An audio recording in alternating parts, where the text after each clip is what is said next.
है वो आज कानून व्यवस्था, और जहां सरकार इस चीज का दावा कर रही है कि 100 दिन, वो अभी 100 दिन का नाम दे रहे हैं, लेकिन पिछले 10 साल से भारतीय जनता पार्टी हरियाणा प्रदेश में राज कर रही है।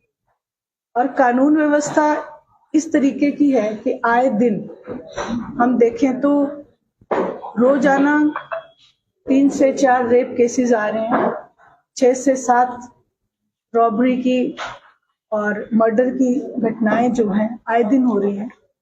ये एक बहुत चिंता का विषय है। एनसीआरबी की रिपोर्ट के मुताबिक हरियाणा प्रदेश क्राइम में नंबर 2 पे आ चुका है, वहीं बेरोजगारी में नंबर 1 पे आ चुका है। तो ये जो सारी चीजें हैं ये चिंताजनक हैं, और क्योंकि आप चौथा स्तंभ हैं, आपके माध्यम से हम हरियाणा प्रदेश की आवाज को बुलंद कर सकते हैं।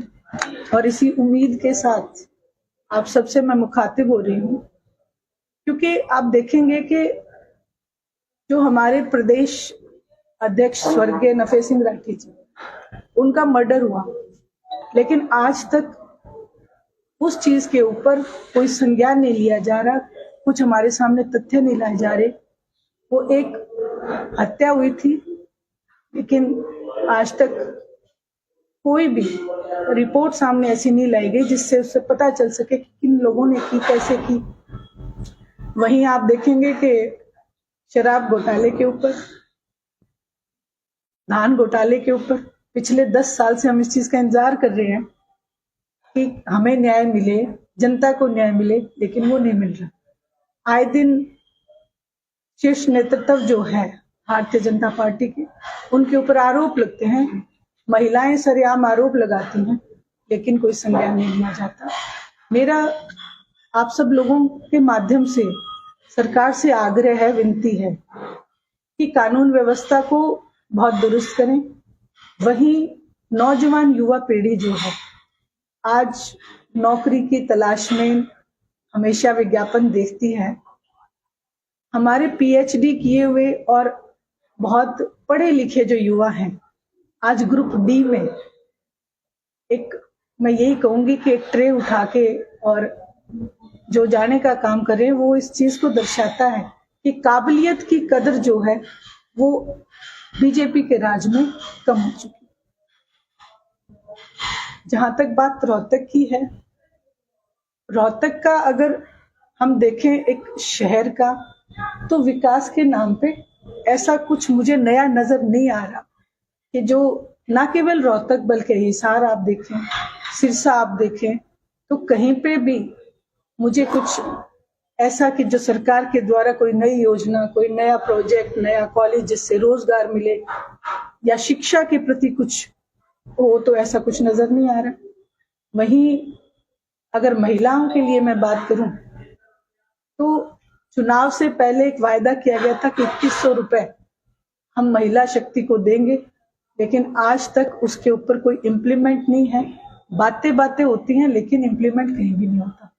8 मार्च के दिन जब महिला दिवस आता है, हर नेता बड़े बड़े भाषण देके, बड़े बड़े वायदे करके महिलाओं को बरगलाने का काम करते हैं। मेरा एक आग्रह है, अनुरोध है कि हर साल आप केवल ज्यादा वायदे ना करके एक वायदे को भी अगर इम्प्लीमेंट करें, एक वायदे को भी उस पूरे साल में लागू करते, तो हर साल अलग अलग वायदे जब आएंगे तो महिलाओं का उत्थान हो सकता है। यही मेरा आज आप लोगों से मुखातिब होने का विशेष कारण था। बाकी आप सब लोगों के जहन में कोई सवाल हो तो आप मुझसे पूछ सकते हैं। भाजपा के प्रदेश अध्यक्ष मोहनलाल बड़ोली पर जो आरोप लगे, एफआईआर दर्ज हुई है, इसके बारे में आप बताइए। देखिए, इसके बारे में मैंने अभी आपसे यही कहा कि शीर्ष नेतृत्व पे महिलाएं आरोप लगाती हैं, लेकिन उसको साबित नहीं कर पाती हैं, जबकि उनके तो अनिल विज जी ने कह दिया कि नैतिकता के आधार पे उनको इस्तीफा दे देना चाहिए। आपका हमारी पार्टी का स्टैंड, अगर वो इस चीज में जब तक आरोप उन पे साबित नहीं हो जाते, अगर वो इस चीज में इन्वॉल्व है, तो हम पूर्ण रूप से धरना करेंगे और उनको इस्तीफा देने पे मजबूर कर देंगे।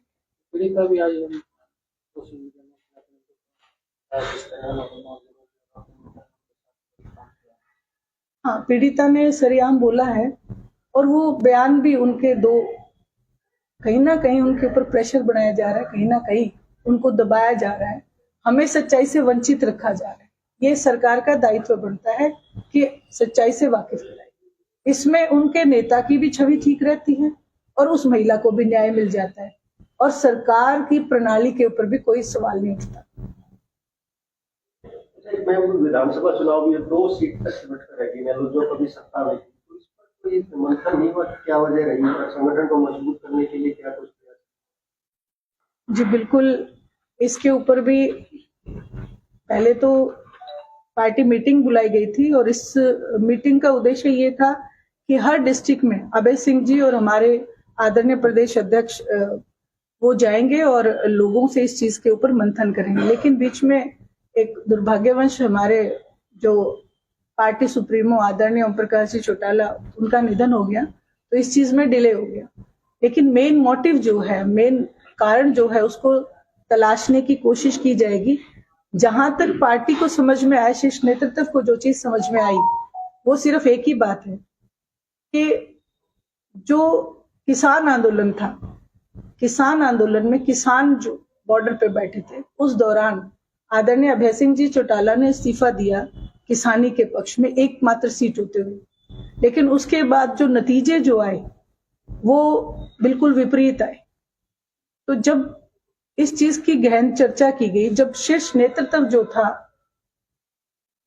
किसान आंदोलन में, मैं आम किसान की बात कतई नहीं करूंगी क्योंकि आम किसान जो है उनको इस चीज के बारे में कुछ पता ही नहीं था, लेकिन एक मैनिपुलेट जो चीज की गई वो ये थी, जो किसान शीर्ष नेतृत्व थे वो आदरणीय भूपेंद्र सिंह जी हुड्डा से मिले। लोकसभा चुनाव में उनको एक लालच दिया गया, उनसे ये कहा गया कि 20 से 22 सीटें आपको विधानसभा के लिए दे दी जाएंगी अगर आप लोकसभा में कांग्रेस पार्टी की मदद करते हैं। वहीं एक और चर्चा उन्होंने चलाई पूरे हरियाणा प्रदेश में कि अगर बीजेपी को हराना है तो कांग्रेस को वोट करो, जबकि पुराना इतिहास जो कांग्रेस पार्टी का रहा है वो कहीं से भी किसानी के पक्ष में नहीं रहा।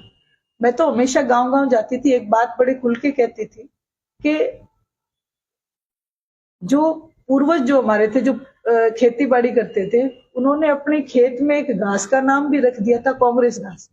वो इस बात को इंडिकेट करता है कि कांग्रेस की जो कार्य प्रणाली है वो हमेशा से किसान विरोधी रही है। इमरजेंसी इस चीज का बहुत बड़ा उदाहरण भी रहा है कि जनता के पक्ष में, वहीं जनता कंफ्यूज हुई। किसी ने सोचा कि अगर कांग्रेस आ गई तो भी हमारे ऊपर वही है और भारतीय जनता पार्टी आ गई तो हमारे ऊपर, कंफ्यूजन के हालात में लोगों ने ये वोटिंग की। वहीं जो ये बात कही गई थी कि बीजेपी को हराना है तो कांग्रेस को वोट दो, ये सोची समझी एक साजिश थी, जबकि एक आम वोटर इस बात को समझ नहीं पाया कि वोट तो आपका है, अगर आप निर्दलीय के पक्ष में भी डालोगे तो भी बीजेपी आ जाए। तो ये जो एक सारी जो चीजें थी, जहां तक नोटिस की गई हैं, तो ये एक बहुत बड़ा कांग्रेस द्वारा रचा गया षड्यंत्र था, जो कांग्रेस बैकडोर से भारतीय जनता पार्टी की मदद करती रही शीर्ष नेतृत्व। कांग्रेस ये कहती है जिस तरह से कांग्रेस आई और उसमें जो सरकार आने वाली सभी, लेकिन ईवीएम में जो गड़बड़ की गई है, आपका मानना है? मेरे मानने ना मानने से नहीं, आप चौथा स्तंभ है। आप क्या मानते हैं? आप किस नजर से देखते हैं इस चीज? ईवीएम में गड़बड़, जब दीपेंद्र हुड्डा जी जीत जाते हैं तो ईवीएम की गड़बड़ खत्म हो जाती है और बाद में फिर ईवीएम में गड़बड़ शुरू हो जाती है। वो ये क्यों नहीं कहते कि आप सब लोग हैं मेरे सामने बैठे हैं, आप सब लोगों ने भी एक चीज नोटिस की होगी कि इलेक्शन के दौरान एक लाइन जो है मीडिया में चलने लगी थी कि जल्द ही ईडी पहुंच सकती है भूपेंद्र सिंह हुड्डा के घर। ये आप सबने पढ़ा होगा और मैंने वो 3 दिन लाइन देखी, चौथे दिन वो लाइन गायब हो गई। उसी दिन इस बात का आभास हो गया था, इस बात पे पक्की मोहर लग गई थी कि अब गवर्नमेंट कांग्रेस की नहीं बनी। और इसमें एक चीज बड़े खुल के मैं कहना चाहूंगी कि जब जब ईडी का डर भारतीय जनता पार्टी ने जिस नेता को दिखाया, उस नेता ने बीजेपी ज्वाइन कर ली। कुलदीप बिश्नोई जी इस चीज का उदाहरण है, नवीन जिंदल जी इस चीज का उदाहरण है। लेकिन जब भूपेंद्र सिंह जी हुड्डा ने ज्वाइन नहीं की तो हमने एक ही बात कही, ये तो सारी कांग्रेस को ही वहां पे बेच के आ गई। तो ये एक आम लोग हैं जो इस चीज को समझ चुके हैं कि बैकडोर से जो इलिगेशन इंडियन नेशनल लोकदल पे लगाया जा रहा था कि ये बी टीम है भारतीय जनता पार्टी की, असल में ए बी सी सारी टीम भूपेंद्र सिंह जी हुड्डा निकले और आज हरियाणा प्रदेश की जनता इस बात को बखूबी समझ। आपने बेरोजगारी का जिक्र किया है, क्या मानते हैं सरकार की नीयत में खोट है या नीतियों में खोट है? नीति और नियत दोनों एक साथ चलती हैं। जब तक आपके पास नीति नहीं होगी, नियत नहीं होगा, तब तक आप कुछ नहीं कर सकते। क्योंकि किसी भी संगठन, किसी भी सरकार, कोई भी गवर्नमेंट जब तक उसकी नियत नहीं होगी वो सिर्फ कागजों में इस कार्रवाई को दिखाते रहेंगे। कागजी कार्रवाई में आप देखें डिस्ट्रिक्ट बनाई जा रही है अलग अलग, लेकिन इम्प्लीमेंट क्या हो रहा है? अभी मैंने आपके सामने जिक्र किया कि 2100 रुपए महिलाओं के लिए निर्धारित किए, लेकिन इम्प्लीमेंट नहीं किया गया। इंडियन नेशनल लोकदल इस चीज में बड़ी स्पष्टता से इस बात को आपके सामने जो बात कहते हैं उसको करते हैं। आदरणीय चौधरी देवीलाल जी ने जो नीतियां लोगों को बताई वो अपनी नियत से लागू भी करके दी। तो नीति और नियत दोनों एक साथ। पेपर लीक के मामले को लेकर पहले भी कई बार सवाल उठे हैं। रिसेंटली MBBS सत्र के पेपर जो है वो सिक्रेसी ब्रांच जो है वो कहाँ काम करे कुछ पता नहीं, पेपर बाहर आए वापस फिर और जांच के नाम पे कहा जा रहा है कि 1 महीना लगेगा। क्या सीधा पुलिस ने FIR दर्ज नहीं करवानी चाहिए क्या शासन को? एब्सोल्युटली राइट जी, बिल्कुल करानी चाहिए, क्योंकि ये एक बहुत बड़े जो हमारे स्टूडेंट्स हैं उनको मानसिक तौर पे उत्पीड़न करने का काम है। ये एक बहुत बड़ा जो उनके साथ खेल हो रहा है, पिछले 10 सालों से यही देख रहे हैं। तो ये मानसिक तौर पे आज जो हमारे बच्चे परेशान हो रहे हैं और जो क्राइम की तरफ जो क्राइम रेट बढ़ता जा रहा है वो नतीजा इसी चीज का है कि सरकार जो है इस चीज के ऊपर संज्ञान नहीं लेती है। मान लें गलती एक बार होती है, 2 बार और 3 बार भी हो सकती है, लेकिन 17 बार, 18 बार, 20 बार, 32 बार गलतियां नहीं होती। ये सोची समझी एक चाल है और हमारे नौजवान युवा पीढ़ी को परेशान करने की एक सरकार की जो मंशा है वो दिख रही है। मैडम जी, अब चौटाला परिवार है आप परिवार, आप राजनीतिक तौर पे परिवार किसको समझते हैं?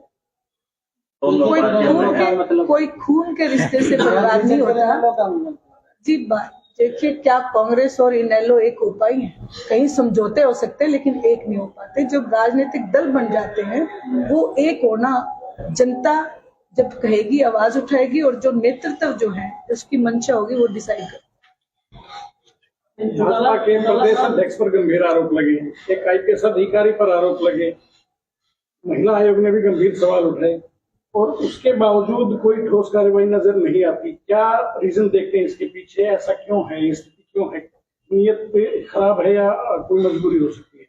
देखिए, आज हर जगह एक बात 10 साल में ये तो साबित हो चुका कि अधिकारियों पे पकड़ नहीं है।